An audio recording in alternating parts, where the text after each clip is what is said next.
പുഷ്പ 2 ഹൈദരാബാദിൽ തിക്കിനും തിരക്കിനും ഇടയിൽപ്പെട്ട് ഒരു സ്ത്രീ മരിച്ചു.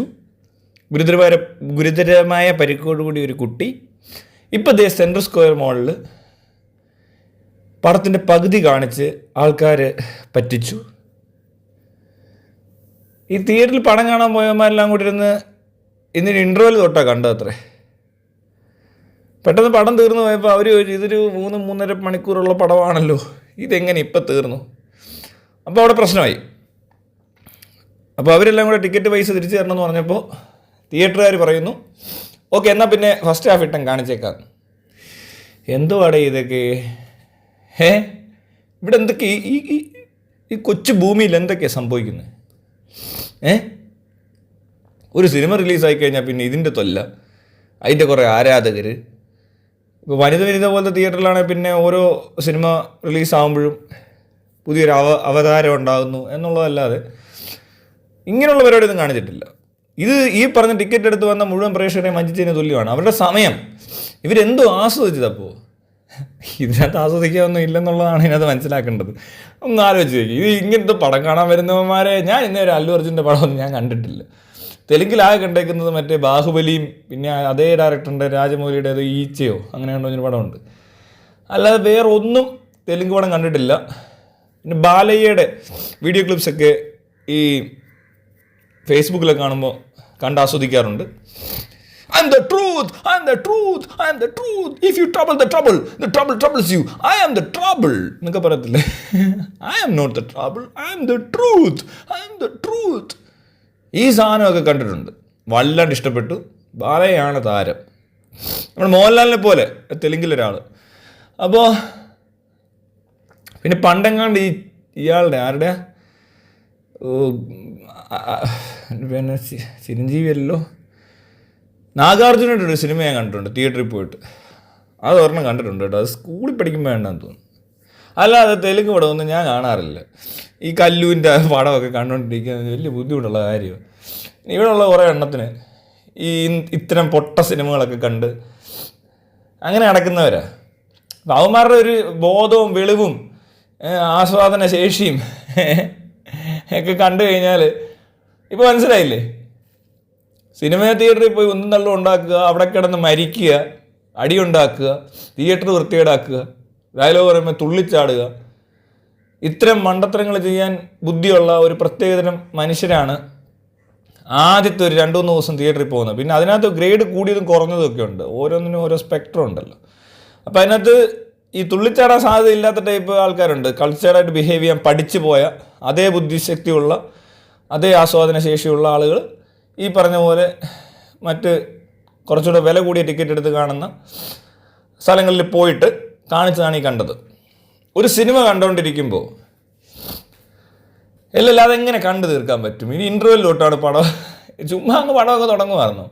അതോ ഇനി പകുതി വെട്ടിക്കളഞ്ഞത് എന്തോ കണക്ഷനൊന്നും ഇല്ലല്ലോ. പിന്നെ ഈ പടത്തിനൊന്നും പിന്നെ തുടക്കം ഏതാ അവസാനം ഏതാണെന്ന് അറിഞ്ഞില്ലെങ്കിലും കുഴപ്പമൊന്നുമില്ല. ഒരു പടം പകുതിക്ക് വെച്ചാൽ തുടങ്ങുന്നതല്ലേ, ഇടയ്ക്ക് വെച്ച് എന്തൊക്കെയോ കാര്യങ്ങൾ മിസ്സാകുന്നതായിട്ട് തോന്നുന്നില്ല, അല്ലെ അവർക്കത് മനസ്സിലായില്ല എന്നൊക്കെ പറയുന്നത് എന്തൊരു മണ്ടത്തരം. അത് പ്രേക്ഷകർ ഇത്രയ്ക്ക് വിഡ്ഢികളാണ് ഇവിടെ. ഇതൊരു സോഷ്യൽ എക്സ്പെരിമെൻ്റ് വല്ലതുമാണ് ഇവർ നടത്തിയത്. ഒരു പടത്തിൻ്റെ എവിടെയെങ്കിലും വെച്ചൊക്കെ കാണിച്ചാൽ മതി, കുറേ കട്ട് ചെയ്ത് കളഞ്ഞു. സൗദിയിലൊക്കെ ആണ്ട് 1/2 മണിക്കൂർ ആണ്ട് കട്ട് ചെയ്ത് കളഞ്ഞെന്ന് പറയുന്നത് കേട്ടു. അതെനിക്ക് തോന്നുന്നു അവിടുത്തെ ഈ പ്രേക്ഷകൻ്റെ മാനസിക നില തെറ്റാതിരിക്കാൻ വേണ്ടിയിട്ട് ഇത്രയും മണിക്കൂർ നീളമുള്ള മണ്ടത്തരങ്ങൾ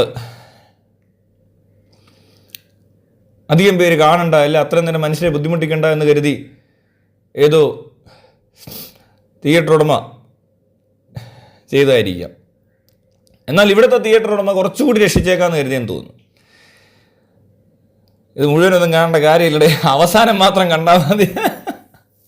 അല്ല ശരിക്കുവേ ഈ ഓടിച്ചോടിച്ചങ്ങ് കാണാൻ പറ്റുന്ന സിറ്റുവേഷനിലാണ് ഇത്. അങ്ങനത്തെ ഒരു സംഭവം ഉണ്ടെങ്കിൽ നമ്മളിപ്പോൾ OTT ഈ പടം വരുന്നതെങ്കിൽ ആൾക്കാർ ഓടിച്ചും കാണും.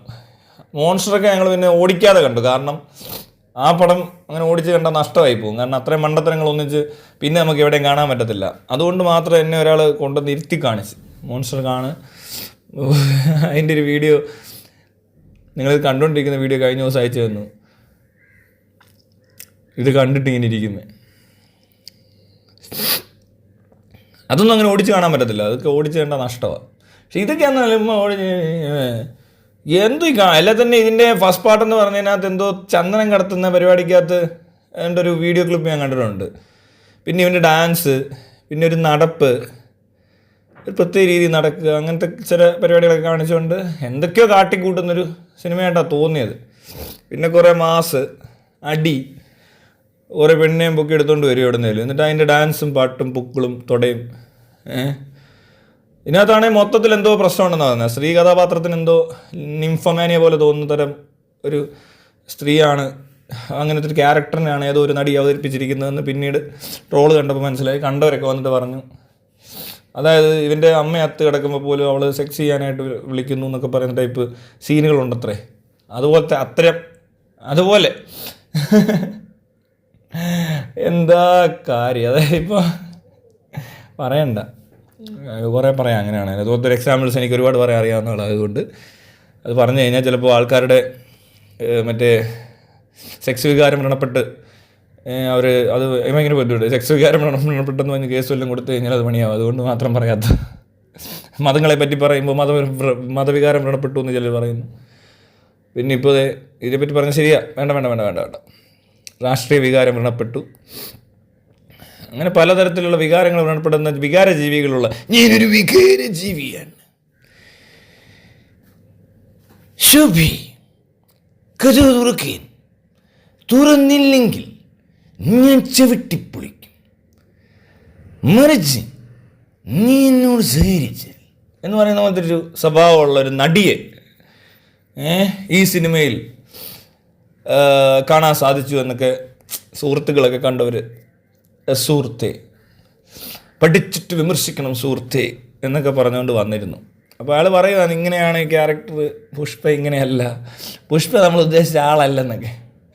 പുഷ്പയുടെ എന്തോ ഇൻ്റർവ്യൂവിൽ കഴിയുമ്പോൾ തൊട്ട് സെൻറ്റി ആണെന്നും ലാഗാണെന്നും ഒന്നുമല്ല, പടം പൊട്ടിത്തെറിച്ചിരിക്കുകയാണെന്നും എല്ലാം നമുക്ക് ഈ പറഞ്ഞ ഓൺലൈൻ മീഡിയകളിലൊക്കെ കയറി നോക്കിയാൽ മനസ്സിലാക്കാൻ പറ്റും. പിന്നെ ബാക്കിയുള്ളവർ പറയുകയും ചെയ്യും.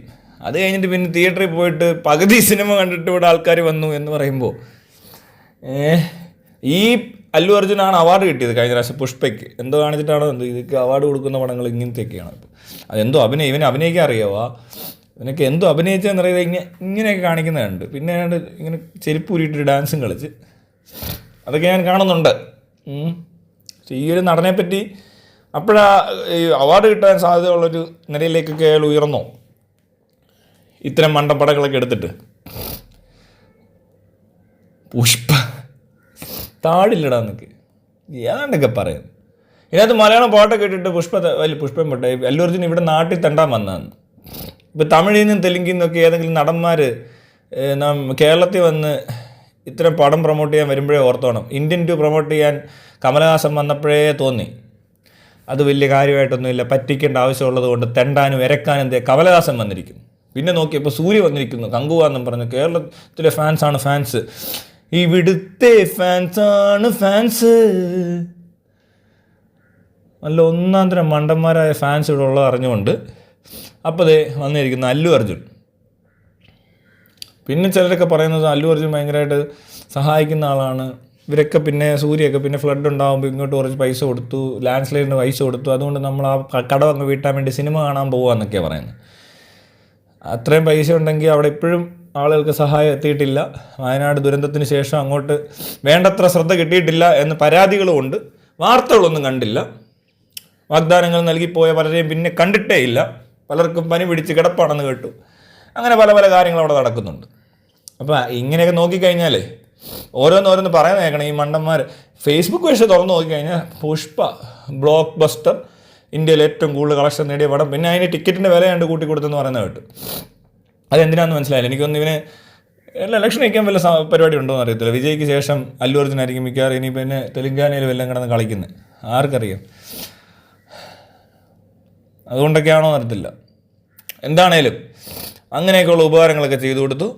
എന്നിട്ട് കാശ് കൂടുതലുണ്ടാക്കി കാണും. ഈ മണ്ടന്മാരെ പറ്റിച്ച് പാവപ്പെട്ടവർ ഈ ചാവാൻ വരുന്നവനെയും ഉന്തി തള്ളുകയും തിയേറ്ററിൽ കിടന്ന് അലക്കുകയും ചെയ്യുന്നവൻ്റെ കാശ് നക്കി ജീവിക്കുന്ന ഈ നാറികളെ എന്ത് പറയാനാ അല്ലേ? കുറച്ചുകൂടെ കൊള്ളാവുന്ന ആളുകളുടെ പൈസ അവരുടെ നിന്ന് എടുക്കാനുള്ള കഴിവില്ലാതായി പോയ ഒരുപാട് മക്കൾ അതുപോലെ തന്നെ നേരത്തെ ഉണ്ടാകുന്ന തന്ത എന്നൊക്കെ പറഞ്ഞിരിക്കുന്ന തന്ത വൈവള്ളവന്മാരും എല്ലാം ചെയ്തുകൊണ്ടിരിക്കുന്ന ഇത്രയേ ഉള്ളൂ.